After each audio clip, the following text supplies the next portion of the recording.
Seems to nip around a bit when the lights come on. Not so much during the day, but there's a bit of grass on this wicket, so there has been a little bit of assistance actually throughout the game if you hit the deck hard and get in the right areas. But not a huge amount of swing, just a bit more nip off the surface. No, not really. We were discussing it amongst the bowlers earlier, and I don't think it's up to us really to adjust. It's more the batsmen. Coming from a red and white ball, they're pretty used to that. So this is a new colour for them, and a ball's pretty much a ball to us. If it swings or if it doesn't, it's still the same thing. So for us to adjust is not that difficult, but I think for batsmen under the lights, it's going to take some getting used to. Everyone wants to get a wicket, especially in these warm-up games. It's nice to get off the mark.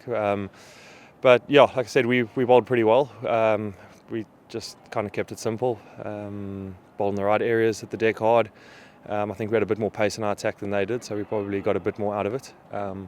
So yeah, I don't think it really had much to do with the ball during the day. But then, like I said, at night it does seem to nip around, and that's when they took majority of their wickets last night. During the afternoon, when we did our fielding practices, when it came through natural light into artificial light, there was a bit of a struggle, sort of as it went down. But when we've had full lights on, it hasn't been too bad. We were discussing it yesterday at the start. I don't think we've seen this much grass on a pitch for the last 7 years. It would be nice. It might be even better if it changed colour to a tinge of green. But yeah, I think it's just to keep the ball in nick. Even after 15 overs or so, it started to peel a bit. Even on this, so it'll be interesting to see how it holds up in the test match, and if they do leave a bit of grass on and with a lush outfield, it should stay in shape and shiny for a bit longer. Absolutely, that's what these tour matches are for. Sometimes hard to pick up your intensity. You're never going to play at full match intensity, but I think we've done well, and I think we've got some good things out of this game. So yeah, it's ticked all the boxes that we came here to sort of do over the couple of days. Probably not yet. We're still boarding up. We haven't been here a week yet, so there's still jet lag sort of getting out the system.